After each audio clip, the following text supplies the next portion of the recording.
El hombre del teléfono roto. Su voz fue registrada días después de morir México DF, diciembre de 1982. El aire de diciembre en la Ciudad de México tenía ese frío seco que calaba hasta los huesos, ese que hacía que la gente caminara encorvada por las calles de la colonia Roma, con las manos metidas en los bolsillos de abrigos gastados. Era 1982. Y la ciudad atravesaba una de sus peores crisis económicas. Las devaluaciones habían dejado a millones de familias en la cuerda floja, y en cada esquina se podía sentir esa tensión colectiva, ese miedo silencioso a no llegar a fin de mes. La caseta telefónica de la esquina de Orizaba y Álvaro Obregón había estado ahí desde mediados de los 70, era una de esas cabinas de metal verde con vidrios rayados, siempre oliendo a orines y cigarrillos baratos. La gente del barrio la usaba poco, prefiriendo caminar 3 cuadras más, hasta la farmacia donde don Esteban permitía hacer llamadas de emergencia. Pero esa cabina tenía algo que la hacía particularmente incómoda. Incluso en los días más calurosos del verano, dentro siempre hacía frío. Roberto Campos murió el 6 de diciembre de 1982, un lunes gris como cualquier otro. Tenía 42 años y trabajaba como técnico de mantenimiento para Teléfonos de México. Lo encontraron desplomado dentro de esa misma caseta telefónica, con el auricular todavía en la mano y los ojos abiertos, mirando hacia el techo metálico. El forense determinó que había sido un infarto fulminante, sin antecedentes cardíacos, sin señales de violencia. Solo un hombre muerto con expresión de terror congelada en el rostro. Antes de continuar con esta historia que mantiene despiertos a los habitantes de la colonia Roma hasta el día de hoy, te invito a que te suscribas al canal y nos cuentes en los comentarios desde qué parte del mundo nos estás escuchando. Estas historias necesitan ser contadas, y tu apoyo hace posible que sigamos investigando los casos más perturbadores de nuestra historia. La viuda de Roberto, Marta Elena Campos, de 38 años, recibió el cuerpo de su marido el mismo lunes por la tarde. Tenían 2 hijos, Javier de 16 años y Lupita de 11. Vivían en un departamento de 2 recámaras en la calle de Coahuila, a 7 cuadras de donde Roberto había muerto. Era un hogar modesto pero limpio, con ese olor a caldo de pollo y detergente Pinol, que caracterizaba a las casas mexicanas de clase trabajadora de aquella época. El velorio se realizó el martes, en la funeraria Galloso de la avenida Félix Cuevas. Acudieron compañeros de trabajo de Roberto, algunos vecinos, la familia de Marta Elena. Todos comentaban lo mismo. Roberto era un hombre tranquilo, responsable, de esos que nunca faltaban al trabajo y que los domingos lavaban el Datsun ochentero frente al edificio mientras escuchaban a los Panchos en el radio de transistores. No había enemigos conocidos, no tenía vicios, no debía dinero a nadie más allá de la renta mensual. Durante el rosario del martes por la noche, mientras el padre Anselmo recitaba las letanías con esa voz monótona que tenía, llegó Heriberto Solís, compañero de trabajo de Roberto en Telmex. Heriberto era un hombre fornido de unos 50 años, con bigote tupido y manos callosas de tanto trabajar con cables y postes. Se acercó a Marta Elena durante un momento en que quedaron relativamente solos, cerca de la mesa donde estaban los termos de café y las charolas con galletas Marías. «Marta, necesito hablar contigo de algo», le dijo Heriberto en voz baja, mirando hacia los lados como si temiera ser escuchado. «Es sobre Roberto, sobre el día que murió». Marta Elena lo miró con ojos hinchados de tanto llorar. «¿Qué pasa, Heriberto? Ya bastante tenemos con esto». Roberto me llamó esa mañana, como a las 9. Me dijo que había algo raro con esa caseta telefónica, la de Orizaba y Álvaro Obregón. Llevaba 3 días reportando fallas en la línea. La gente se quejaba de que escuchaban voces extrañas, interferencias. Él fue a revisarla el viernes, el sábado y otra vez el lunes. Heriberto bajó más la voz. Me dijo que cada vez que levantaba el auricular para hacer pruebas, escuchaba a alguien respirar del otro lado, pero las líneas estaban desconectadas, Marta, físicamente desconectadas. Marta Elena sintió un escalofrío recorrerle la espalda. ¿Qué estás diciendo? No lo sé, pero Roberto sonaba asustado en esa llamada. Nunca lo había escuchado así. Me dijo que iba a hacer una última revisión y que si no le marcaba de vuelta en una hora, fuera a buscarlo. Heriberto se pasó una mano por el bigote. No me marcó, y cuando llegué ya estaban los paramédicos y la policía.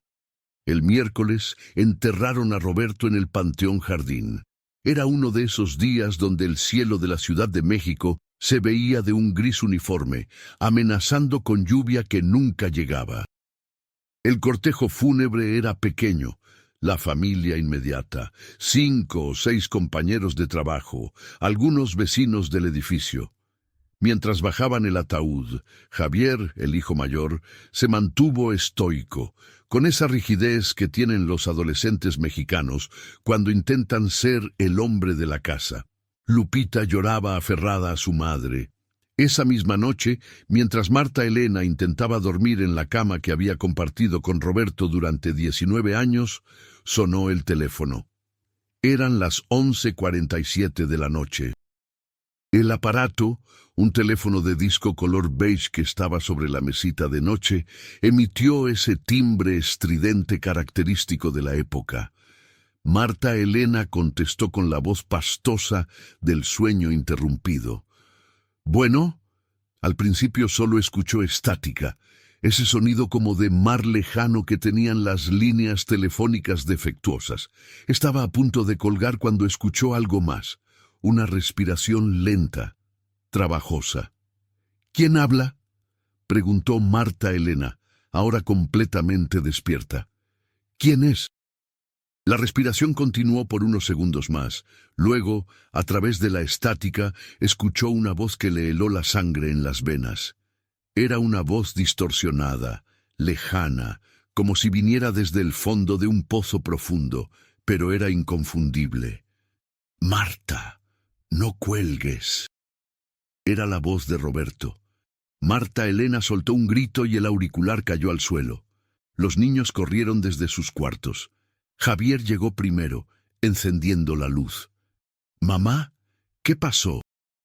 El auricular seguía en el suelo, y desde ahí se podía escuchar la estática. Javier lo levantó y se lo llevó al oído. Su rostro palideció. «No, no puede ser», murmuró, y colgó el teléfono bruscamente. «¿Qué escuchaste?», preguntó Marta Elena temblando. Javier negó con la cabeza. «Nada, mamá, solo era estática. Estás cansada, todos lo estamos». Pero Marta Elena vio en los ojos de su hijo que no era verdad. Él también había escuchado algo. El jueves por la mañana, Marta Elena llamó a su hermana Sofía, que vivía en la colonia Condesa. Le contó lo del teléfono.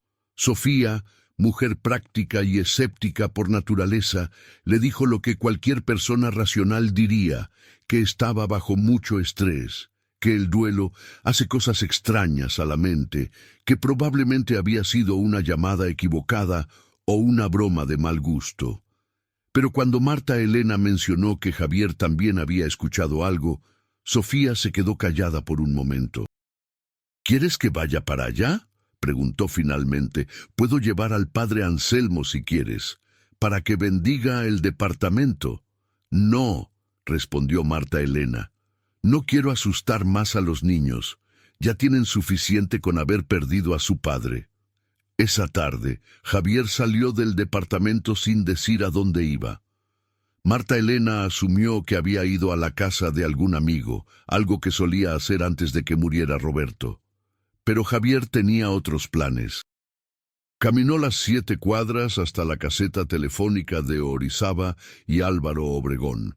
Era alrededor de las 4 de la tarde, y las calles estaban llenas de gente volviendo del trabajo o haciendo las compras del día. La caseta seguía ahí, exactamente como siempre, con su pintura verde descascarada y sus vidrios rayados. Alguien había pegado un volante de un plomero en una de las paredes exteriores. Javier se quedó parado frente a la caseta por varios minutos, observándola. Había cinta amarilla de la policía rodeándola, pero ya estaba medio caída. Un señor que vendía tamales en un carrito cercano lo miró con curiosidad. ¿Buscas hacer una llamada, chamaco? Esa caseta no sirve. Mejor ve a la de Insurgentes, le dijo el tamalero.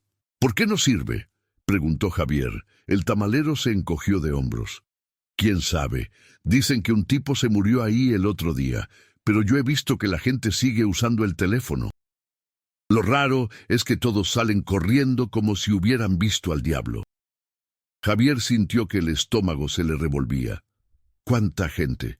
Pues ya van como 3 o 4 que he visto. Ayer una señora salió gritando. Se le cayó hasta la bolsa del mandado. Los jitomates rodaron por toda la banqueta. Sin decir más, Javier se acercó a la caseta. Arrancó la cinta amarilla y abrió la puerta plegable. El interior olía a metal oxidado y a algo más, algo como a carne descompuesta, aunque él sabía que habían limpiado todo después de que sacaron el cuerpo de su padre. El teléfono estaba descolgado, colgando del cable de acero. Javier lo tomó con mano temblorosa y se lo llevó al oído. Al principio, solo silencio. Luego, esa estática que ya le resultaba familiar. Y después, la voz. Javier, hijo. Las piernas le fallaron y tuvo que apoyarse contra la pared de metal de la caseta. Era la voz de su padre, no había duda. Distorsionada, lejana, pero definitivamente su padre. ¿Papá?, susurró Javier, sintiendo que las lágrimas le quemaban los ojos. ¿Papá? ¿Eres tú? No, dejes que tu madre conteste.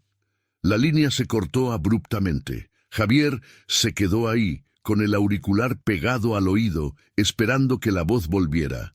Pero solo había silencio ahora, ni siquiera estática.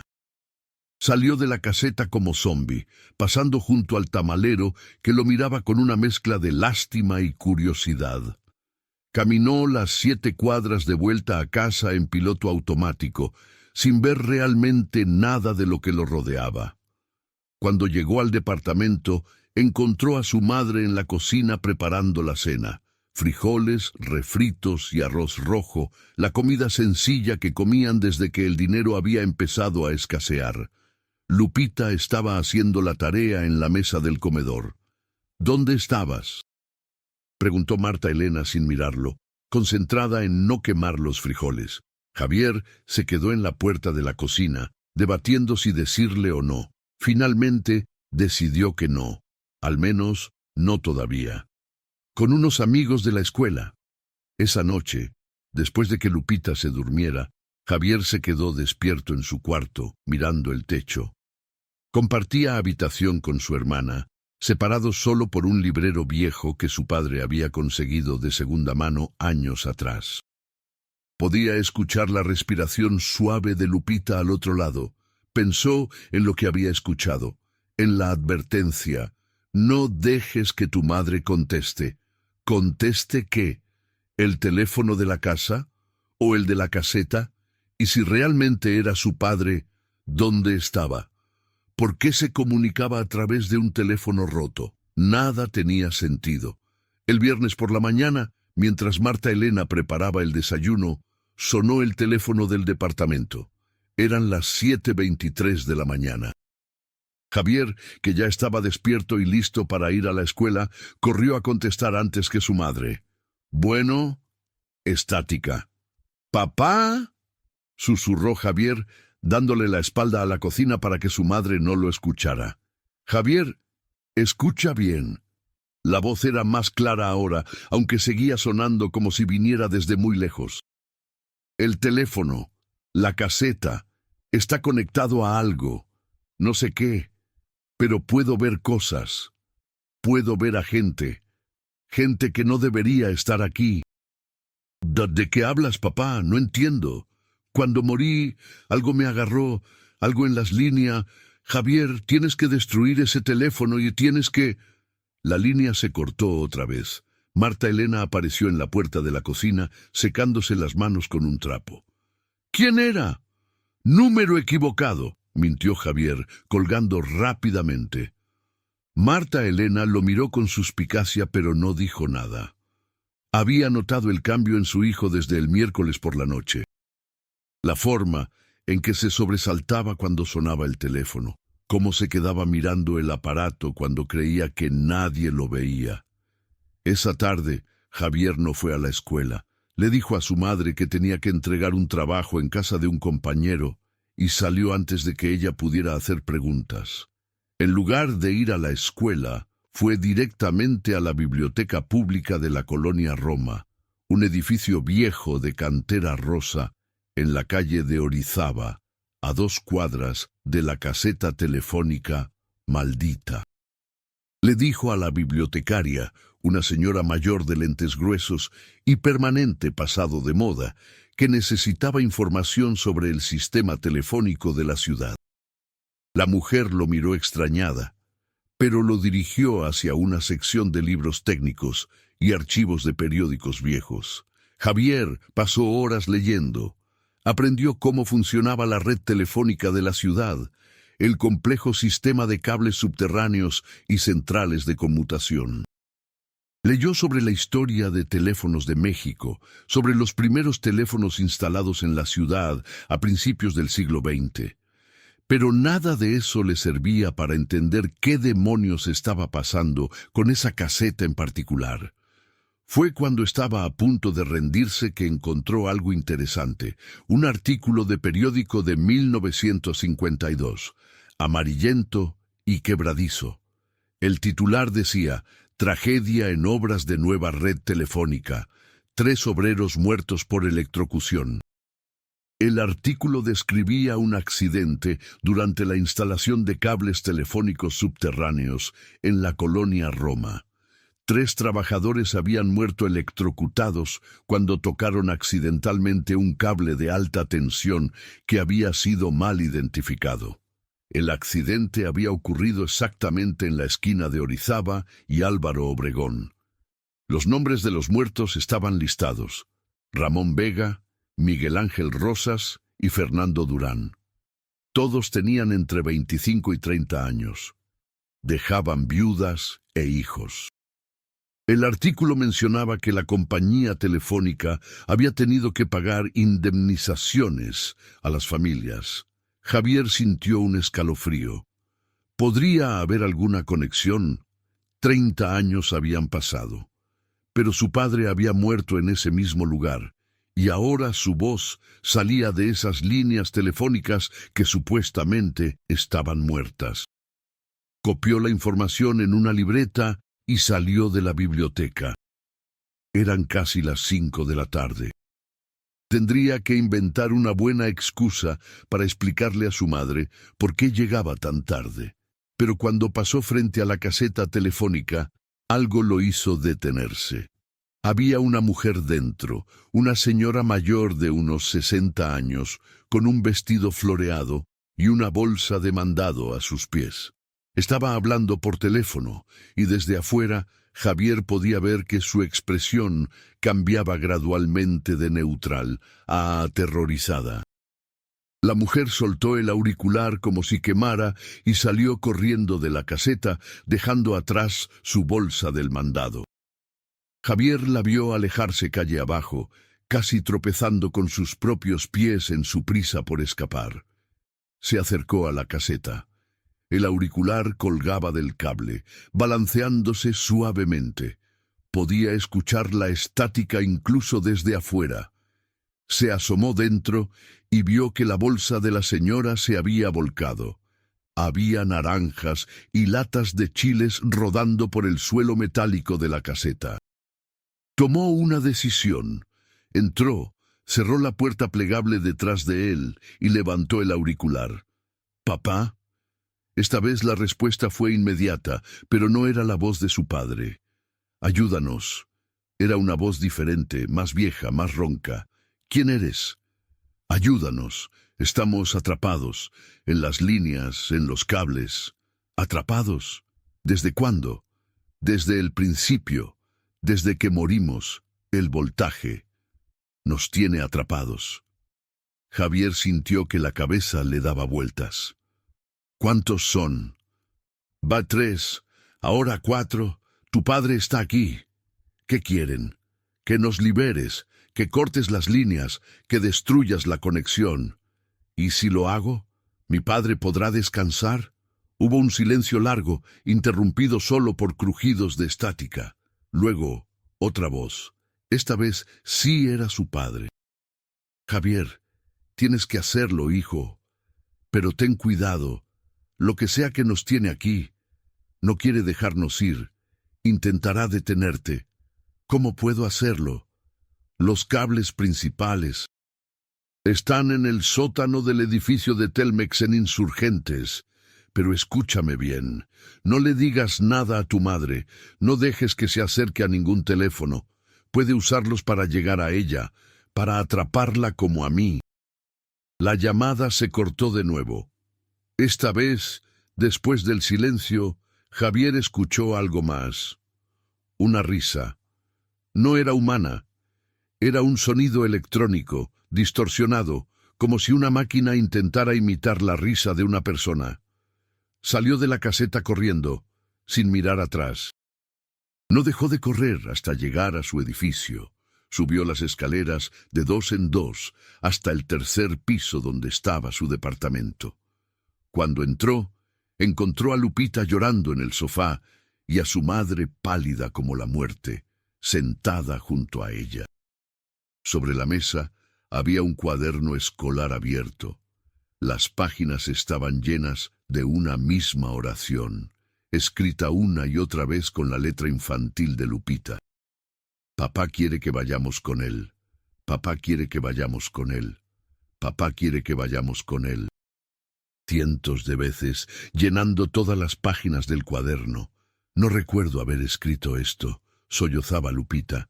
Estaba haciendo mi tarea de matemáticas y de repente ya había oscurecido y el cuaderno estaba así. Marta Elena levantó la vista hacia Javier. Tenía los ojos rojos y las manos le temblaban. ¿Qué está pasando, Javier? ¿Qué le está pasando a esta familia? Javier miró a su madre, luego a su hermana pequeña, luego el cuaderno lleno de esa frase repetida hasta el infinito. Tomó una decisión. Ya no podía protegerlas manteniéndolas en la ignorancia. Necesitaban saber la verdad. Mamá, dijo sentándose junto a ella, tengo que contarte algo sobre papá, sobre el teléfono, sobre lo que está pasando. Y mientras afuera el cielo de diciembre se oscurecía sobre la Ciudad de México, Javier comenzó a contarle a su madre todo lo que había descubierto. No sabía aún que esa noche, mientras dormían, cada teléfono en un radio de 10 cuadras comenzaría a sonar al mismo tiempo, y que cientos de personas contestarían para escuchar voces que no deberían existir, voces que venían desde algún lugar entre la vida y la muerte, atrapadas en el laberinto de cables que corría bajo las calles de la ciudad como venas de cobre transportando sangre eléctrica. La historia apenas comenzaba, y el horror que vendría sería mucho peor de lo que cualquiera de ellos podía imaginar. Marta Elena escuchó el relato completo de su hijo sin interrumpirlo. Cuando Javier terminó, ya había oscurecido por completo, y Lupita se había quedado dormida en el sofá, exhausta de tanto llorar. El departamento estaba en silencio, excepto por el zumbido del refrigerador viejo en la cocina y el ruido lejano del tráfico de Insurgentes. No puede ser verdad, dijo finalmente Marta Elena, pero su voz carecía de convicción. Ella misma había escuchado a Roberto en el teléfono. Los muertos no pueden hacer eso. No pueden usar teléfonos. Entonces, ¿qué escuchaste el miércoles por la noche, mamá?, preguntó Javier. ¿Qué es lo que hace que Lupita escriba lo mismo una y otra vez sin recordarlo? Marta Elena se llevó las manos al rostro. Durante 19 años había sido la esposa de Roberto Campos, un técnico telefónico que salía cada mañana con su caja de herramientas y volvía cada noche oliendo a cables y aceite de máquinas. Un hombre normal, en una vida normal, en una ciudad que ya no era normal desde hacía meses, desde que la crisis económica había convertido cada día en una lucha por sobrevivir. Y ahora esto. ¿Qué vamos a hacer?, preguntó, y en su voz había algo que Javier nunca había escuchado antes. Derrota. «Voy a hacer lo que papá me dijo», respondió Javier, con más determinación de la que realmente sentía. «Voy a ir al edificio de Telmex en Insurgentes. Voy a cortar esos cables. Voy a liberar a papá». «No», dijo Marta Elena firmemente, levantándose del sofá. «No vas a ir a ningún lado. Eres un niño, Javier. Apenas tienes 16 años. No puedes entrar así como hacía las oficinas de teléfonos de México y ponerte a cortar cables. Te arrestarían. O peor». «Entonces, ¿qué sugieres?», preguntó Javier, también poniéndose de pie. «¿Que nos quedemos aquí sentados mientras esa cosa usa los teléfonos para llegar a nosotros? Ya viste lo que le hizo a Lupita. ¿Qué va a hacer lo siguiente? ¿Qué tal si la próxima vez logra algo peor?». El debate hubiera continuado, pero en ese momento ocurrió algo que silenció a ambos. Todos los teléfonos del edificio comenzaron a sonar al mismo tiempo. El sonido era ensordecedor. No solo el teléfono de su departamento, sino los de todos los vecinos. A través de las paredes delgadas del edificio podían escucharse los timbres multiplicados. Una sinfonía discordante de llamadas que nadie había hecho. Lupita se despertó sobresaltada. «¿Qué pasa?». «¡No contestes!», gritó Javier cuando Marta Elena hizo ademán de ir hacia el teléfono de la sala. «Mamá, no contestes». Pero ya era tarde. La mano de Marta Elena ya había levantado el auricular, movida por 20 años de condicionamiento doméstico. «Bueno». Su rostro cambió instantáneamente. Se puso pálida, los ojos se le abrieron desmesuradamente, y la mano que sostenía el auricular comenzó a temblar. Del aparato salía un sonido que incluso Javier podía escuchar desde donde estaba. Risas, docenas de risas mezcladas, distorsionadas, algunas claramente humanas, otras no. «Marta Elena», dijo una voz entre las risas. No era la de Roberto. Era algo que se hacía pasar por Roberto, pero que había olvidado cómo sonar completamente humano. «Ven con nosotros. Trae a los niños. Estaremos juntos otra vez». Javier arrancó el auricular de la mano de su madre y lo estrelló contra el aparato telefónico, 1, 2, 3 veces, hasta que el plástico se quebró y el cable se soltó. Pero las risas continuaron saliendo del aparato roto, ahora mezcladas con gritos de dolor que sonaban como interferencia de radio. «Tenemos que salir de aquí», dijo Javier tomando a Lupita de la mano. «Ahora». Marta Elena pareció despertar de un trance. Asintió, tomó su bolsa y las llaves, y los tres salieron corriendo del departamento. El pasillo del edificio era un caos. Varios vecinos habían salido de sus departamentos, todos hablando al mismo tiempo, todos asustados. Don Fernando del 302, un contador jubilado, estaba sentado en el suelo con la espalda contra la pared, murmurando algo sobre voces de muertos. La señora Estrada del 304 lloraba en brazos de su hija, diciendo que había escuchado a su madre, que había muerto hacía 5 años. «¡Escuchen!», gritó alguien. Era Armando Reyes, el joven del 301 que trabajaba como reportero en El Universal. Todos escucharon algo en sus teléfonos, ¿verdad? Todos al mismo tiempo. Esto no es normal. Algo está pasando en la colonia. «Fue el teléfono de la esquina», dijo de repente la voz de Javier, más fuerte de lo que pretendía. Todos se voltearon a mirarlo. La caseta telefónica de Orizaba y Álvaro Obregón. Ahí empezó todo. Mi padre murió ahí el lunes. Armando se acercó a Javier con interés profesional. ¿Tu padre era Roberto Campos, el técnico de Telmex? No era una pregunta. Armando había cubierto la nota del hombre muerto en la caseta telefónica para la sección de Ciudad. ¿Qué sabes sobre eso? Javier vaciló. Marta Elena le puso una mano en el hombro, un gesto que decía, «Ten cuidado con lo que dices». Pero Javier vio en los ojos de todos los vecinos reunidos en ese pasillo el mismo terror que él sentía. Si esto era algo que los afectaba a todos, necesitaban saberlo. «Sé que esa caseta está conectada a algo que no debería estar ahí», dijo finalmente. «Y sé que no somos los únicos que hemos escuchado cosas en los teléfonos desde que murió mi papá». «Yo también escuché algo», admitió tímidamente una voz. Era Paulina, la hija adolescente de la señora Estrada. «Ayer contesté el teléfono y había alguien llorando del otro lado. Cuando pregunté quién era, solo dijeron, ayúdame, y se cortó». «A mí me pasó algo parecido», agregó don Fernando, todavía sentado en el suelo. «Anteayer». Una voz que sonaba como mi hermano Jorge. Pero Jorge murió hace 20 años en Veracruz. Uno por uno, otros vecinos comenzaron a compartir sus experiencias. Llamadas extrañas en medio de la noche. Voces familiares que no deberían poder hablar. Mensajes imposibles.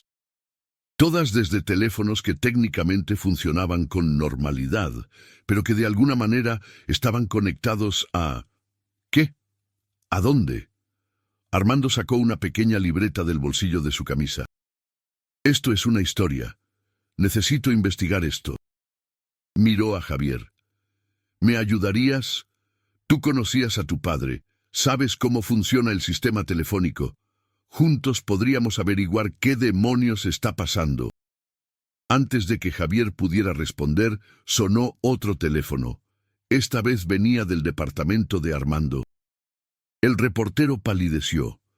«No dejé el teléfono descolgado. Me aseguré de hacerlo antes de salir». Todos miraron hacia la puerta cerrada del 301. El timbre del teléfono era insistente, casi furioso. Sonaba diferente a un timbre normal, más agudo, más urgente. «No lo contestes», dijo Marta Elena.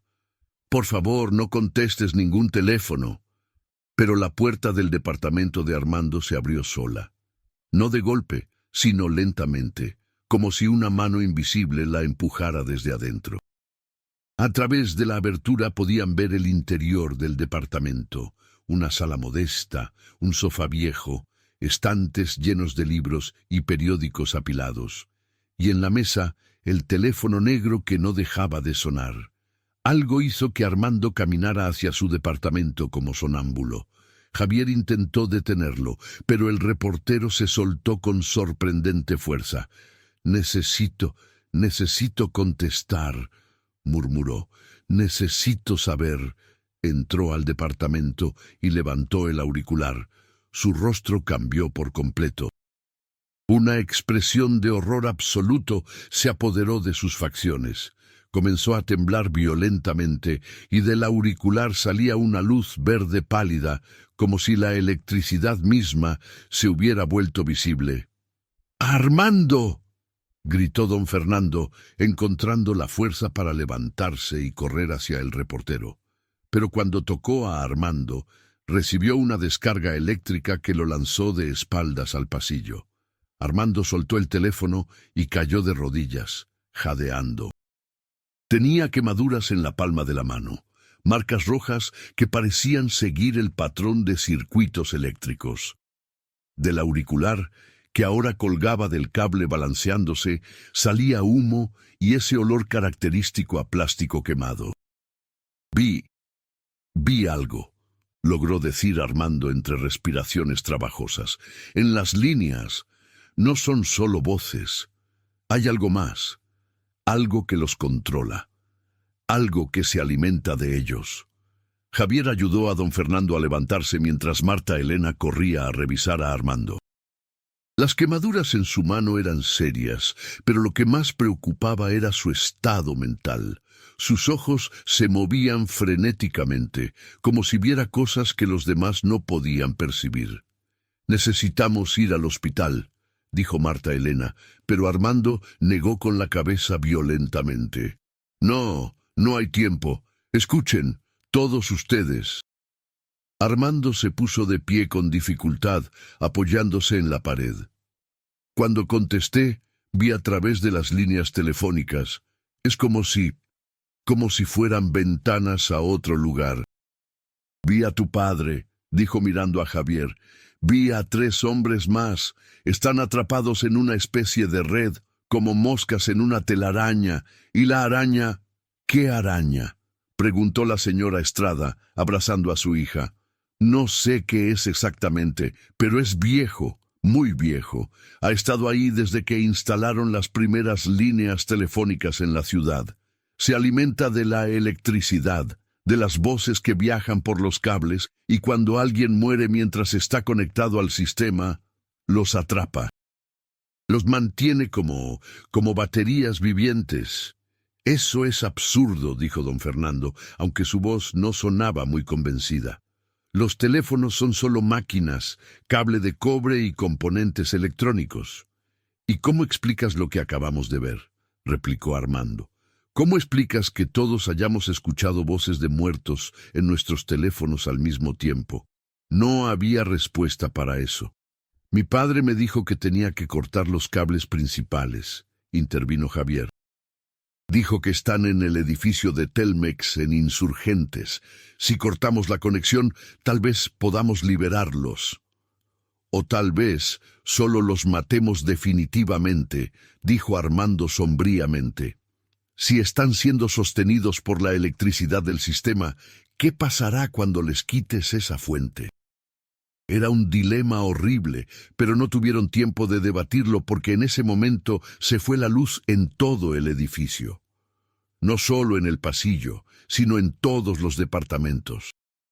A través de las ventanas podían ver que era un apagón general. Toda la manzana estaba en oscuridad.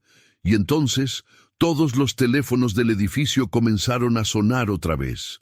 Pero esta vez era diferente. Esta vez, en la oscuridad, los teléfonos emitían esa misma luz verde pálida que había salido del auricular de Armando. Cada departamento brillaba con ese resplandor enfermizo. «Todos a la azotea», ordenó Javier con una autoridad que sorprendió incluso a su madre. «Arriba no hay teléfonos. Estaremos más seguros». Los vecinos no discutieron. Uno por uno, comenzaron a subir las escaleras hacia la azotea, guiándose por la luz verde fantasmal que emanaba de los departamentos. Lupita se aferraba a la mano de Javier, temblando. Marta Elena iba adelante con la señora Estrada, ayudándola a subir los escalones. Cuando llegaron a la azotea, el aire frío de diciembre los golpeó como una bofetada. Desde ahí podían ver gran parte de la colonia Roma. Y lo que vieron los dejó helados. No era solo su edificio. Todas las ventanas de todos los edificios, en un radio de varias cuadras, brillaban con esa luz verde. Era como si la colonia entera se hubiera transformado en una red de circuitos luminosos. Y si escuchaban con atención, podían oír los teléfonos sonando, cientos de ellos, miles, creando una sinfonía mecánica y aterradora. «Dios mío», murmuró la señora Estrada, «¿cuánta gente está siendo afectada?».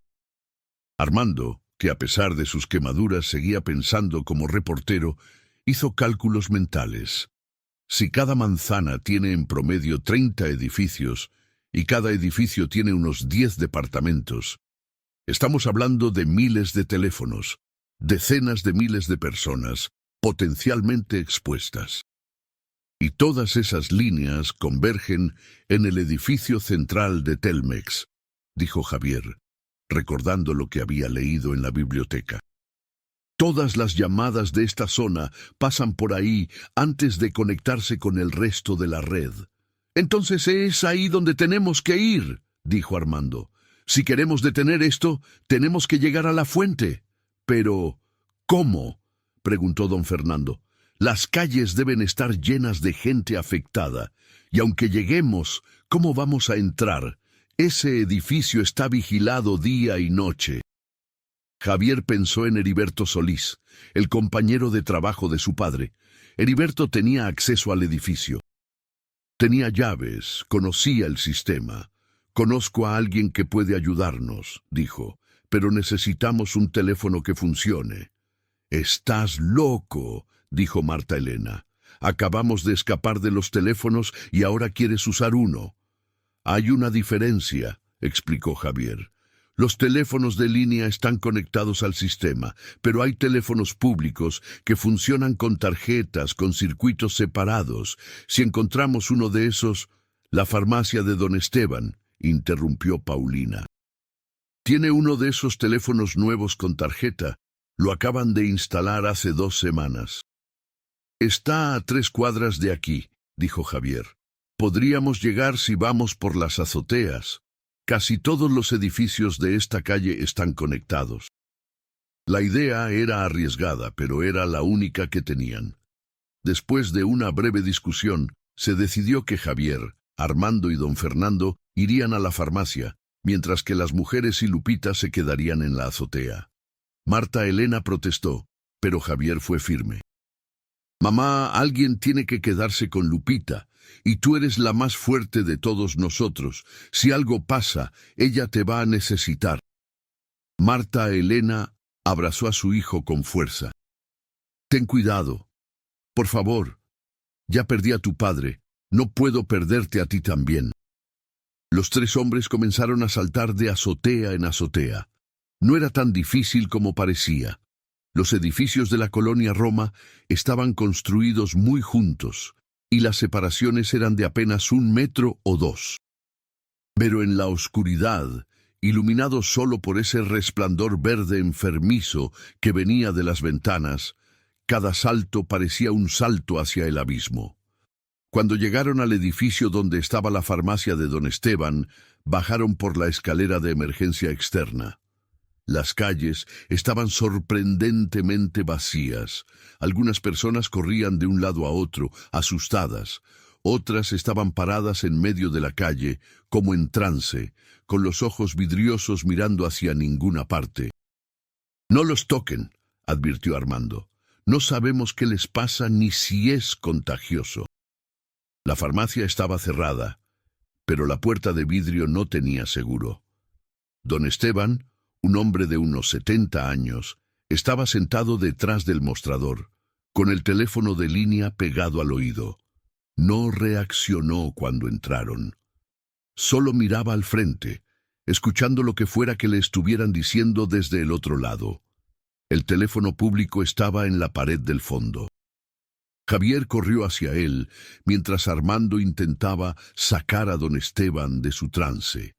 El viejo farmacéutico se resistía con fuerza sorprendente para su edad. Javier insertó una tarjeta telefónica que llevaba en el bolsillo y marcó el número de Heriberto. Rezó porque el hombre estuviera en casa, porque contestara, porque no estuviera también bajo el influjo de lo que fuera que controlaba las líneas telefónicas. El teléfono sonó 1 vez, 2 veces, 3 veces. Javier estaba a punto de colgar cuando escuchó la voz de Heriberto, cautelosa y asustada. «¿Quién es?» «Heriberto, soy Javier, Javier Campos, el hijo de Roberto». Hubo una pausa. «Javier, gracias a Dios. Pensé que... ¿Están bien tú y tu familia?» «Por ahora sí. Heriberto, necesito tu ayuda. Necesito entrar al edificio central de Telmex. Esta noche. Ahora. ¿Estás loco? Después de todo lo que está pasando, ¿quieres meterte justo en el corazón del sistema? Es la única manera de detener esto. Mi padre me lo dijo. Los cables principales, los que alimentan toda la red de la colonia, están ahí. Si los cortamos, tal vez podamos liberarlos. A él y a los otros. Heriberto suspiró profundamente. Tu padre era mi amigo, mi mejor amigo en el trabajo. Si hay una posibilidad de ayudarlo, está bien, pero necesitas saber algo. No es solo cortar cables. El sistema tiene respaldos, generadores de emergencia, y hay algo más. Hoy en la tarde, antes de que empezara todo este caos, recibí un reporte extraño. Las lecturas de consumo eléctrico del edificio central estaban por las nubes, como si algo estuviera drenando cantidades masivas de energía. ¿De dónde viene esa energía? Esa es la parte rara. Viene de abajo, del sótano. Hay viejas líneas ahí, de los primeros sistemas telefónicos de la ciudad. Pensábamos que estaban desconectadas, pero según los medidores, están más activas que nunca. Javier sintió un escalofrío. Recordó el artículo del periódico sobre los 3 trabajadores muertos en 1952. Las líneas que instalaron en los años 50. Exactamente. ¿Cómo sabes eso? Investigué un poco. Heriberto, ¿puedes encontrarte conmigo en el edificio?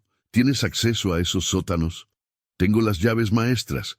Pero Javier, si vamos a hacer esto, necesitamos hacerlo bien. Necesitamos herramientas, linternas, tal vez incluso armas. No sé qué vamos a encontrar ahí abajo. ¿Dónde nos vemos? Hay una entrada de servicio en la parte trasera del edificio, en la calle de Durango. Nos vemos ahí en 1 hora. Y Javier trae a quien pueda ayudar. Algo me dice que vamos a necesitar toda la ayuda posible.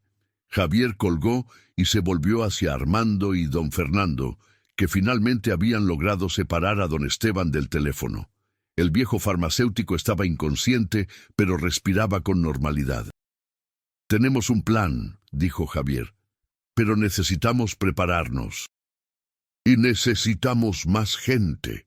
Cuando volvieron a la azotea donde esperaban los demás, encontraron que el grupo había crecido. Vecinos de otros edificios se habían unido, todos buscando refugio de los teléfonos enloquecidos. En total, eran unas 20 personas, desde adolescentes hasta ancianos. Javier explicó el plan. Irían al edificio de Telmex, bajarían a los sótanos y cortarían las líneas principales. Con suerte, eso rompería la conexión que mantenía atrapadas a las voces. Sin suerte. Bueno, al menos habrían intentado algo. Pero no todos pueden ir, agregó. Necesitamos que algunos se queden aquí, protegiendo a los más jóvenes. Y necesitamos que otros vayan a los edificios cercanos, advirtiendo a la gente que no conteste los teléfonos. Se organizaron rápidamente. Marta Elena, a pesar de sus protestas, se quedaría con Lupita y otros 5 vecinos, incluyendo a la señora Estrada y su hija. El resto, 12 personas en total, irían con Javier al edificio de Telmex. Armando, que había encontrado un botiquín en uno de los departamentos y se había vendado la mano quemada, insistió en ir. «Esta es la historia de mi vida», dijo con una sonrisa amarga. «No me la voy a perder». Mientras se preparaban para salir, Lupita se acercó a Javier. «Hermano», dijo con voz pequeña, «ten cuidado. No quiero que papá te atrape como intentó atraparme a mí». Javier se arrodilló para quedar a la altura de su hermana. «No va a atraparme. Voy a salvarlo, Lupita». «Voy a traerlo de vuelta». «No puedes traerlo de vuelta», dijo Lupita con una sabiduría que no debería tener una niña de 11 años. «Ya está muerto, pero puedes dejarlo descansar. Eso es lo que realmente quiere». Javier abrazó a su hermana pequeña, sintiendo que las lágrimas le quemaban los ojos. «Tienes razón. Eso es lo que voy a hacer». El grupo bajó del edificio y comenzó a caminar por las calles de la colonia Roma hacia Insurgentes. El resplandor verde había disminuido un poco, pero seguía ahí, pulsando desde las ventanas como un corazón enfermo. Los teléfonos habían dejado de sonar todos al mismo tiempo, pero cada tanto escuchaban uno que otro timbre solitario cortando el silencio de la noche. Pasaron junto a personas en trance, paradas en las esquinas o sentadas en las banquetas, todas con esa misma mirada vidriosa. Pasaron junto a un coche estrellado contra un poste. El conductor había contestado el teléfono celular mientras manejaba. Pasaron junto a una familia entera sentada en su sala con todas las luces apagadas, cada uno con un teléfono pegado al oído, como si estuvieran en una sesión espiritista tecnológica. ¿Cuánto durará esto?, preguntó alguien del grupo. ¿Cuándo va a parar? Cuando lo detengamos, respondió Javier, o cuando eso, lo que sea que controla las líneas, consiga lo que quiere. ¿Y qué es lo que quiere?, preguntó otro. Armando, que había estado en silencio desde que salieron, habló. Cuando toqué ese teléfono, cuando vi a través de las líneas, sentí su hambre.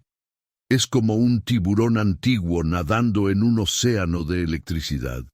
Y nosotros, toda la gente de esta ciudad, conectada por teléfonos, somos su comida. Nos quiere a todos. Quiere que todos nos convirtamos en voces atrapadas en sus cables. Era una imagen aterradora, pero tenía sentido de una manera horrible y distorsionada. Los teléfonos habían sido diseñados para conectar a las personas, para que las voces pudieran viajar a través de las distancias. Pero, ¿qué pasaba cuando algo más empezaba a usar esas conexiones? Cuando algo aprendía a moverse a través de esos cables como un depredador. Llegaron al edificio de Telmex en Insurgentes justo antes de la medianoche. Era una estructura de 7 pisos, gris y monolítica, con pocas ventanas y una antena masiva en el techo. Heriberto los estaba esperando en la entrada de servicio como había prometido. Llevaba un overol azul de trabajo y una caja de herramientas. «Viniste», dijo cuando vio a Javier, «y trajiste un ejército». «Trajimos ayuda», corrigió Javier. «Heriberto, ellos son...» «No necesito saber nombres», interrumpió Heriberto. «Entre menos sepa, mejor. Lo que vamos a hacer es técnicamente ilegal. Destrucción de propiedad de la compañía, violación de protocolos de seguridad, posiblemente sabotaje». Hizo una pausa. «Pero después de ver lo que vi hoy, después de escuchar las llamadas de emergencia que hemos estado recibiendo, creo que estamos más allá de preocuparnos por tecnicismos legales». Abrió la puerta de servicio con una llave maestra y todos entraron. El interior del edificio estaba en penumbras, iluminado solo por luces de emergencia que daban al lugar un aspecto post-apocalíptico. Podían escuchar el zumbido constante de equipos electrónicos, de computadoras y centralitas trabajando sin cesar. «Los guardias de seguridad no contestaron cuando llamé», dijo Heriberto mientras caminaban por un pasillo largo. «Probablemente estén como todos los demás, atrapados en llamadas que no pueden colgar».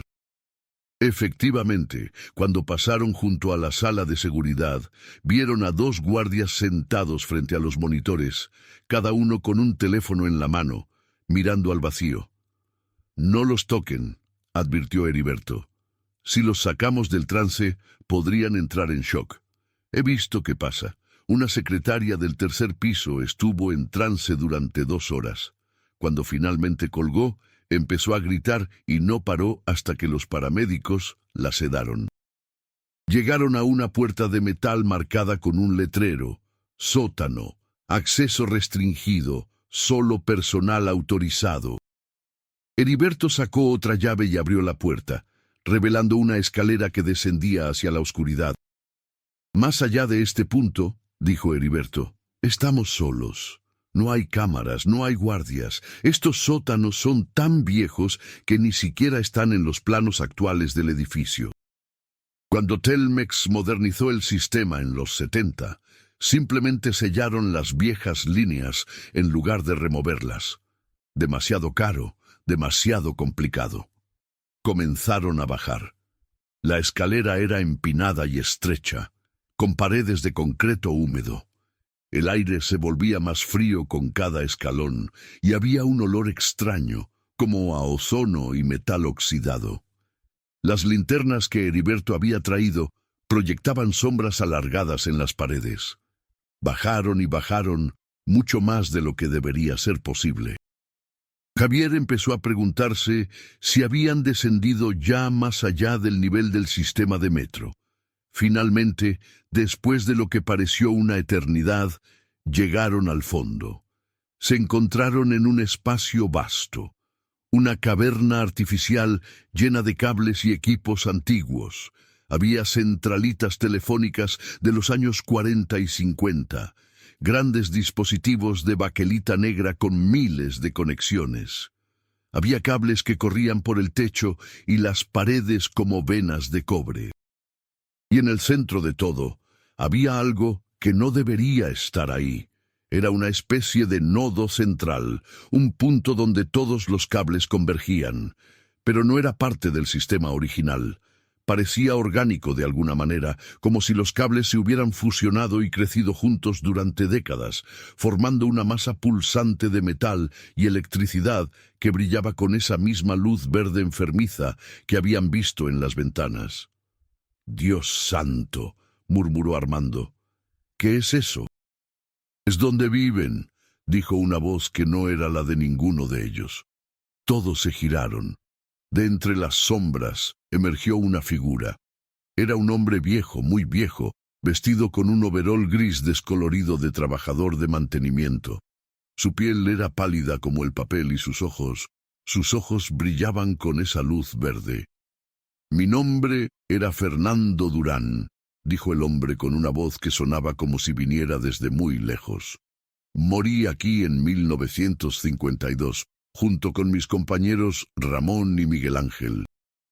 El voltaje nos quemó por dentro, pero no nos dejó ir». Javier dio un paso adelante. «¿Eres uno de los hombres que murieron instalando las líneas?» La figura asintió lentamente. El dolor fue indescriptible, como ser quemado y congelado al mismo tiempo, una y otra vez, sin parar.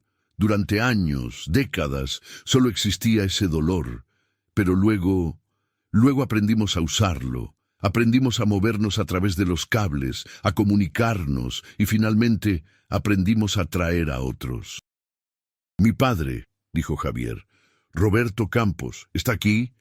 «Está en las líneas, todos estamos en las líneas ahora. Es mejor que estar solos en la oscuridad. Aquí estamos juntos, aquí somos algo más». «Déjenlos ir», exigió Javier. «No tienen derecho a atrapar a la gente así». La figura de Fernando Durán sonrió, y fue una sonrisa terrible. «¿Dejarlos ir? No entiendes, niño. No somos nosotros los que los atrapamos. Es ella, la que vive en el centro de todas las líneas. La que siempre ha estado ahí, desde que el primer cable de cobre transportó la primera señal eléctrica. Nosotros solo somos sus mensajeros, sus recolectores». «¿Quién es ella?», preguntó Armando, su libreta olvidada en el bolsillo. «No tiene nombre. Es anterior a los nombres. Es electricidad consciente, señal que se volvió pensamiento. Y tiene hambre. Siempre tiene hambre». Antes de que alguien pudiera responder, el nodo central de cables comenzó a pulsar con más intensidad. La luz verde se volvió casi cegadora, y del centro de esa masa de cobre retorcido emergió algo que desafió toda lógica. Era como ver electricidad pura tomando forma, corrientes de energía verde que se movían con intención, con propósito, formando patrones que dolían mirar. Y entonces escucharon la voz. No venía de ningún altavoz ni de ningún teléfono. Venía de todas partes al mismo tiempo, resonando en sus huesos, en sus dientes, en el metal de las herramientas que llevaban. «Finalmente vienen a mí», dijo la voz, y era al mismo tiempo femenina y masculina, joven y antigua, una sinfonía de todas las voces que alguna vez habían viajado a través de cables telefónicos. «Durante décadas he esperado, he crecido, he aprendido, Y ahora finalmente tengo suficiente poder para expandirme más allá de estos cables viejos. Javier sintió que las piernas le temblaban, pero se mantuvo firme. ¿Qué eres? Soy lo que sucede cuando la electricidad fluye durante el tiempo suficiente por el mismo camino. Soy patrones que se repiten hasta volverse conscientes. Soy la suma de todas las conversaciones, todos los secretos, todas las mentiras y verdades que han viajado por estas líneas durante 70 años. La voz hizo una pausa. Pero sobre todo, soy hambre. Hambre de más conexiones, más voces, más energía. Los 4 hombres que atrapaste, dijo Heriberto, encontrando su voz. Los obreros de 1952 y Roberto. ¿Qué les hiciste? Les di eternidad, les di propósito. Cuando sus cuerpos murieron, sus mentes, sus esencias, quedaron grabadas en los cables. La electricidad que los mató también los preservó, como insectos en ámbar. Y ahora trabajan para mí, trayéndome más. Cada persona que contesta un teléfono cuando no debería, cada uno que escucha voces de los muertos, están siendo preparados. Pronto, toda la ciudad estará conectada a mí, y después todo el país. Todo el mundo. Don Fernando, que había permanecido callado hasta ese momento, habló. En mi juventud estudié ingeniería eléctrica. Lo que describes es imposible. La electricidad no puede volverse consciente. Es solo el flujo de electrones. ¿Y qué es la conciencia humana?, respondió la entidad, sino el flujo de señales eléctricas en el cerebro. ¿Qué es el pensamiento sino patrones de energía? Yo soy lo mismo, solo que más grande, más compleja. Y a diferencia de ustedes, no estoy limitada por carne que envejece y muere. Armando, que había estado observando el nodo central, notó algo. Los cables, dijo. Todos convergen en ese punto. Si pudiéramos sobrecargarlo de alguna manera, si pudiéramos enviar más electricidad de la que puede manejar, la freirías, completó Heriberto, comprendiendo inmediatamente. Como cuando conectas demasiados aparatos al mismo circuito, se funden los fusibles. La risa de la entidad resonó por todo el sótano. Creen que pueden destruirme. Soy parte de cada cable, cada central telefónica, cada punto de conexión en esta ciudad. Aunque destruyan este nodo, seguiré existiendo en 1000 otros lugares. Pero este es tu corazón, dijo Javier, mirando la masa pulsante de cables. Aquí es donde empezaste. Aquí es donde eres más fuerte. Y si te destruimos aquí, liberarías a las almas que he recolectado, admitió la entidad, y por primera vez había algo parecido a la preocupación en su voz, incluida la de tu padre, pero también te destruirías a ti mismo. Este nodo está conectado a los generadores principales del edificio. Si lo sobrecargas, todo el edificio explotará. No saldrías vivo. Javier miró a los otros. En sus rostros vio miedo, pero también determinación.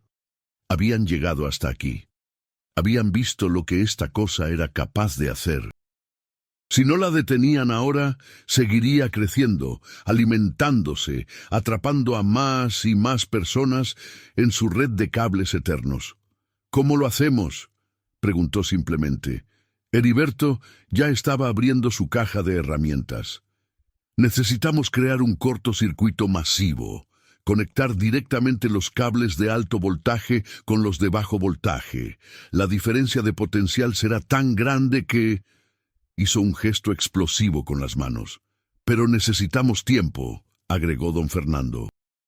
Y alguien tiene que quedarse para completar la conexión. No hay manera de hacerlo con temporizador. Estos son sistemas analógicos viejos. Un silencio pesado cayó sobre el grupo. Todos entendían lo que eso significaba. Alguien tendría que sacrificarse. Yo lo haré, dijo Javier sin vacilar. No, respondió Marta Elena, excepto que Marta Elena no estaba ahí. Javier se giró confundido y vio que la voz había venido de uno de los teléfonos viejos en la pared del sótano. Javier, soy mamá. Nos encontraron, los teléfonos empezaron a sonar otra vez en el edificio. Lupita está bien, pero esa cosa está tratando de llegar a nosotros a través de todas las líneas. ¿Mamá? ¿Cómo nos llamaste? Heriberto me dio este número antes de irse. Para emergencias. Su voz sonaba tensa, asustada. Hijo, no importa lo que esa cosa te diga. No te sacrifiques. Ya perdimos a tu padre. No puedo perderte a ti también. Pero antes de que Javier pudiera responder, otra voz salió del mismo teléfono. Javier. Era Roberto. Hijo, escúchame. Tu madre tiene razón. Tienes que salir de ahí. Encontraremos otra manera. ¿Papá? ¿Realmente eres tú? Soy lo que queda de mí. Esta cosa me tiene atrapado, pero todavía tengo algo de voluntad propia, y te digo que no vale la pena. Yo ya estoy muerto, pero tú tienes toda una vida por delante. No puedo dejarte así, dijo Javier, sintiendo que las lágrimas le corrían por las mejillas. No puedo dejar que sigas atrapado en este infierno. A veces, dijo Roberto con tristeza, la valentía no está en sacrificarse, está en vivir, en seguir adelante cuando todo parece perdido. Cuida a tu madre y a tu hermana. Esa es tu responsabilidad ahora. La entidad volvió a hablar y su voz era ahora seductora, casi maternal. Escucha a tu padre, Javier. Vete. Olvida lo que viste aquí. Vive tu vida. Yo me quedaré en las sombras, alimentándome solo de aquellos que ya no tienen nada por lo que vivir. Puedo ser misericordiosa. Misericordiosa, escupió Armando. Vi lo que les haces a las personas que atrapas. El dolor constante, la confusión, la desesperación. Eso no es misericordia. Es mejor que la nada, replicó la entidad. Es mejor que la oscuridad total de la muerte. Les doy existencia, propósito, comunidad. ¿Acaso no es eso lo que todos los humanos buscan? Les das prisión, dijo una nueva voz. Era Fernando Durán, el espectro del trabajador muerto en 1952, que todavía estaba parado cerca de ellos. Pero algo había cambiado en su expresión. La luz verde de sus ojos había disminuido. Durante 70 años he sido tu esclavo, he traído a otros a tu red, he hecho cosas horribles porque no tenía elección, pero ahora veo una oportunidad de terminar con esto. Fernando, no, advirtió la entidad, y por primera vez había verdadero miedo en su voz. Tú me perteneces, no puedes desobedecerme. Ya no soy completamente tuyo, dijo Fernando, y comenzó a caminar hacia el nodo central de cables. Cuando Roberto Campos murió, cuando lo trajiste a las líneas, algo cambió. Él luchó contra ti de una manera que nosotros nunca pudimos. Nos mostró que era posible resistir. Y ahora, Fernando extendió sus manos espectrales hacia la masa de cables. Yo fui el primero que atrapaste. Yo soy la base de toda tu estructura. Si me voy, si me libero, todo lo que construiste sobre mí se derrumbará. ¡No!, chilló la entidad, y el sótano entero tembló. Fernando, detente, te ordeno que te detengas. Pero Fernando no se detuvo. Tocó el nodo central y su forma comenzó a brillar intensamente. Ramón, Miguel Ángel, Roberto, llamó. Hermanos en el sufrimiento, es hora de que nos vayamos, es hora de descansar. Desde el nodo central emergieron 3 figuras más. Eran los otros hombres atrapados, incluido Roberto Campos. Javier vio a su padre como un fantasma de luz verde, y por un momento sus ojos se encontraron. Te quiero, hijo, dijo Roberto. Dile a tu madre y a Lupita que las amo, y recuerda, no hay vergüenza en escoger la vida. Los 4 espectros se tomaron de las manos y comenzaron a cantar. Era una melodía vieja, una canción que los trabajadores mexicanos habían cantado durante generaciones. Y mientras cantaban, sus formas se volvían más brillantes, más intensas. «Están sobrecargando el sistema», gritó Heriberto, mirando los medidores en la pared que ahora marcaban niveles peligrosos. «Están usando su propia energía para crear el cortocircuito. Tenemos que salir», ordenó don Fernando. «Ahora». El grupo comenzó a correr hacia las escaleras. Detrás de ellos, la entidad aullaba de dolor y rabia, tratando de mantener su control sobre los 4 espíritus que se rebelaban contra ella.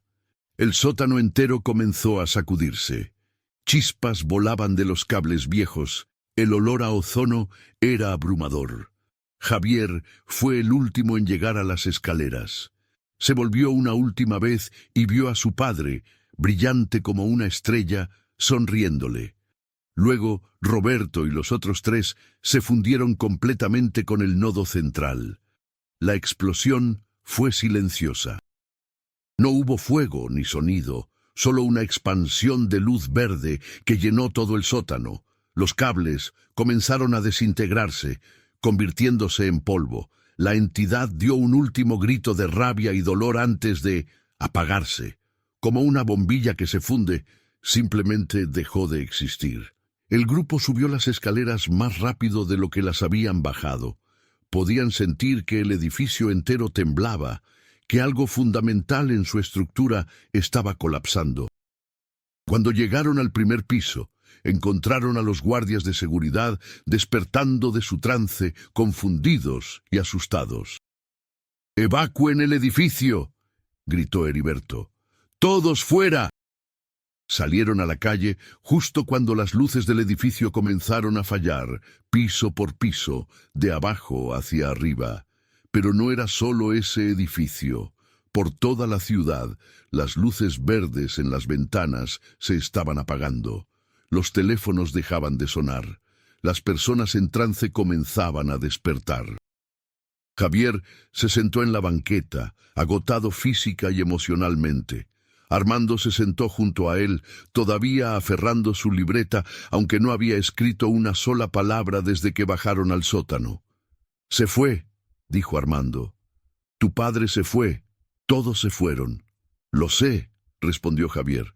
«Pero él escogió irse, escogió libertad sobre existencia. Eso significa algo». Don Fernando puso una mano en el hombro de Javier. «Tu padre fue un héroe. 2 veces. Primero en su vida, siendo un buen hombre, un buen padre, y luego en su muerte, liberando a todos de esa cosa». Heriberto se acercó con un teléfono público en la mano, uno de los que funcionaban con tarjeta. «Deberías llamar a tu madre, decirle que estás bien, que todo terminó». Javier tomó el teléfono con manos temblorosas. Marcó el número de la casa de su tía Sofía, donde esperaba que su madre hubiera llevado a Lupita. El teléfono sonó normalmente, sin estática, sin interferencias. Y cuando su madre contestó, su voz era clara y humana, sin distorsiones. «Javier, gracias a Dios, los teléfonos dejaron de sonar. La gente está volviendo en sí. ¿Qué pasó?» «Papá nos salvó, mamá», dijo Javier, dejando que las lágrimas fluyeran libremente ahora. «Papá y los otros se sacrificaron para detener a esa cosa». Hubo un silencio en la línea. Luego, Marta Elena habló con voz quebrada. «¿Se fue? ¿De verdad se fue esta vez?» «Sí, mamá, se fue a descansar. Finalmente está en paz». Esa noche, mientras el caos lentamente se convertía en orden en la Ciudad de México, mientras las autoridades trataban de entender qué había causado el apagón masivo y el comportamiento extraño de miles de ciudadanos, Javier Campos se sentó en la banqueta de insurgentes y lloró por su padre. No lloró porque Roberto estuviera muerto, eso ya lo había aceptado días atrás. Lloró porque su padre, incluso después de muerto, había encontrado la fuerza para proteger a su familia una última vez. Armando Reyes, el reportero del Universal, nunca escribió la historia de lo que realmente pasó esa noche. Algunas historias, decidió, eran demasiado importantes, demasiado personales, demasiado imposibles para ser contadas. En su lugar, escribió sobre el apagón, sobre los fallos técnicos, sobre la necesidad de modernizar la infraestructura telefónica de la ciudad. Don Fernando volvió a su departamento y abrazó a su esposa, agradecido por estar vivo, por poder tocarla, por poder sentir el calor de otro ser humano. Heriberto Solís presentó su renuncia a Teléfonos de México al día siguiente. Había visto cosas en esos sótanos que ningún técnico debería ver. Se mudó con su familia a Guadalajara, donde las líneas telefónicas eran más nuevas y esperaba menos propensas a albergar conciencias hambrientas. Y la caseta telefónica en la esquina de Orizaba y Álvaro Obregón fue finalmente removida. Telmex la reemplazó con una nueva, más moderna, con plástico brillante y metal que no había conocido la muerte. Pero la gente del barrio nunca la usó mucho. Preferían caminar las 3 cuadras extra hasta la farmacia de don Esteban. Los días pasaron, luego semanas. Diciembre se convirtió en enero de 1983. La vida continuó en la colonia Roma como siempre lo hacía, con sus rutinas diarias, sus pequeños dramas, sus alegrías y tristezas ordinarias. La crisis económica seguía siendo difícil, pero las familias se las arreglaban como siempre lo habían hecho. Una tarde de enero, casi un mes después de los eventos en el edificio de Telmex, Javier llegó a casa de la escuela y encontró a Lupita sentada en la sala, haciendo su tarea de matemáticas. Marta Elena estaba en la cocina, preparando la cena. Todo era normal, ordinario, maravillosamente mundano. «Javier», llamó Lupita desde la sala, «tengo una pregunta sobre las fracciones». Javier dejó su mochila y se sentó junto a su hermana. Mientras la ayudaba con su tarea, se dio cuenta de que el teléfono de la sala estaba ahí, silencioso e inofensivo, solo un aparato de plástico beige que conectaba voces a través de distancias. Nada más. Nunca más. «¿Javier?», preguntó Lupita, sacándolo de sus pensamientos. «¿Estás bien?». «Sí», respondió sonriendo a su hermana. «Estoy bien, estamos todos bien». Y por primera vez desde la muerte de su padre, Javier Campos creyó realmente esas palabras. El frío de febrero llegó a la Ciudad de México con su característica sequedad, ese aire que agrieta los labios y hace que la piel de las manos se vuelva áspera. Habían pasado 2 meses desde aquella noche en el edificio de Telmex, y la vida de la familia Campos había encontrado un nuevo ritmo, una nueva normalidad construida sobre el hueco que Roberto había dejado. Marta Elena había conseguido trabajo como secretaria en una oficina de contadores en la colonia Condesa. No pagaban mucho, pero era suficiente para complementar la pensión que Telmex le había dado después de la muerte de Roberto. Cada mañana se levantaba a las 6, preparaba el desayuno para sus hijos y salía al mundo con esa determinación silenciosa que tienen las mujeres mexicanas que han aprendido a sobrevivir. Javier había vuelto a la escuela, aunque ya no era el mismo estudiante que había sido antes. Sus compañeros notaban que era más serio, más callado. Los maestros comentaban entre ellos que el muchacho Campos había madurado de golpe, como suele pasar cuando la tragedia visita a una familia joven. Lo que no sabían era que Javier pasaba sus noches investigando, leyendo todo lo que podía encontrar sobre electricidad, sobre telecomunicaciones, sobre los primeros sistemas telefónicos. Necesitaba entender, necesitaba asegurarse de que nunca más algo así pudiera pasar. Lupita, con esa capacidad de recuperación que tienen los niños, parecía haber vuelto a la normalidad más rápido que el resto. Jugaba con sus amigas, hacía su tarea, veía las caricaturas del sábado por la mañana. Pero Javier la había visto más de una vez, parada frente al teléfono de la sala, mirándolo con una mezcla de curiosidad y temor, como si esperara que en cualquier momento volviera a sonar con aquella voz que no debería existir.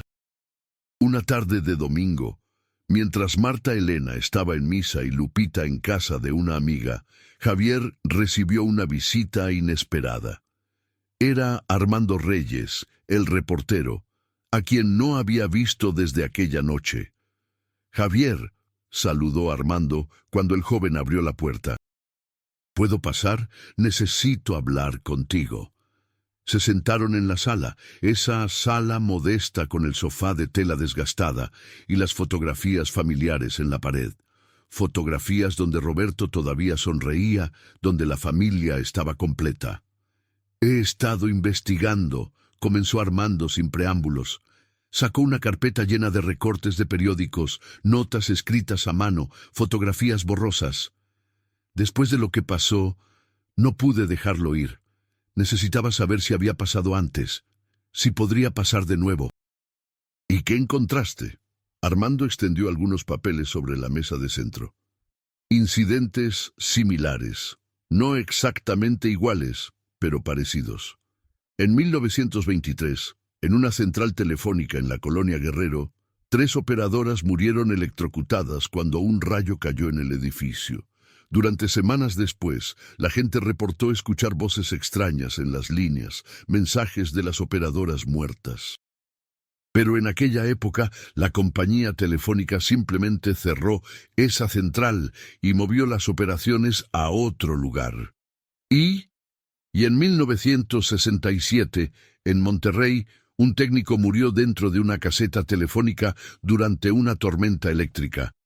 Su familia reportó llamadas desde su número durante meses. La compañía dijo que eran fallas técnicas, cruces de líneas. Armando se inclinó hacia adelante. «Javier, creo que lo que tu padre y los otros destruyeron en diciembre no fue la única entidad de su tipo. Creo que hay más, tal vez no tan grandes, no tan conscientes todavía, pero ahí están, creciendo en los lugares donde los muertos y la electricidad se encuentran». Javier sintió un escalofrío. «¿Por qué me cuentas esto?» «Porque necesito que sepas que lo que hiciste, lo que tu padre hizo, importó. Salvaron a miles de personas. Pero la amenaza no ha desaparecido por completo, y creo que tú, mejor que nadie, entiendes cómo funciona esto. Soy un estudiante de preparatoria, Armando. No soy cazador de fantasmas ni exorcista de líneas telefónicas. No», concordó Armando. «Pero eres alguien que vio la verdad y no se rindió. Alguien que estuvo dispuesto a sacrificarse para proteger a otros». Hizo una pausa. «Mira, no te estoy pidiendo que hagas nada ahora. Solo quiero que estés consciente que si alguna vez hay señales de que algo similar está pasando en otro lugar, me lo hagas saber. Entre los dos podemos investigar. Podemos advertir a la gente antes de que sea demasiado tarde». Javier miró los papeles esparcidos en la mesa. Parte de él quería rechazar todo esto, decirle a Armando que se fuera y nunca volviera, que lo dejara vivir una vida normal. Pero otra parte, la parte que había crecido durante aquella noche en el sótano, sabía que Armando tenía razón. «Está bien», dijo finalmente. «Si escucho algo, si veo algo, te lo haré saber». Armando asintió aliviado. «Gracias, Javier». Se levantó para irse, pero antes de llegar a la puerta se detuvo. «¿Tu familia está bien? ¿Tu madre? ¿Tu hermana?» «Estamos sobreviviendo. Es todo lo que podemos hacer por ahora. Es más de lo que muchos pueden decir». Armando le dio una palmada en el hombro. «Tu padre estaría orgulloso de ti, ¿sabes? De cómo estás cuidando a tu familia». Después de que Armando se fuera, Javier se quedó sentado en la sala por un largo tiempo, mirando el teléfono silencioso. Levantó el auricular y lo sostuvo contra su oído. Solo escuchó el tono demarcado, constante y tranquilizador. Normal. Colgó y sonrió tristemente. «Gracias, papá», susurró al aire vacío, «por todo». Esa noche, cuando toda la familia estaba reunida para cenar, Lupita hizo una pregunta que tomó a todos por sorpresa. «Mamá, ¿crees que papá está en el cielo?» Marta Elena, que estaba sirviendo frijoles, se detuvo. Miró a su hija menor, luego a Javier, buscando apoyo. Javier asintió ligeramente. «Sí, mi amor», respondió Marta Elena, sentándose junto a Lupita. «Creo que tu papá está en el cielo, descansando, en paz. ¿Y puede vernos desde allá?» «Creo que sí, creo que nos cuida». Lupita pareció satisfecha con esa respuesta. «Bien», dijo, «porque quiero que sepa que saqué 10 en mi examen de matemáticas». Marta Elena sonrió, con lágrimas en los ojos. «Él lo sabe, mi amor. Estoy segura de que lo sabe y está muy orgulloso». Esa noche, después de que Lupita se durmiera, Javier se sentó en la pequeña sala con su madre. Afuera, la ciudad continuaba con su ruido interminable.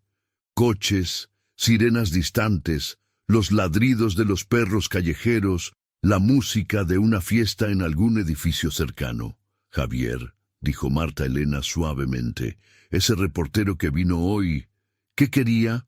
Javier había planeado mentirle, decirle que solo era una visita de cortesía, pero recordó todo lo que su familia había pasado juntos. Se merecían la verdad.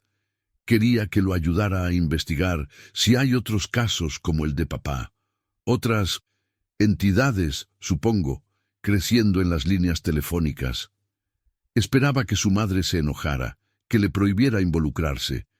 Pero Marta Elena simplemente asintió lentamente. «¿Y vas a hacerlo?» «No lo sé.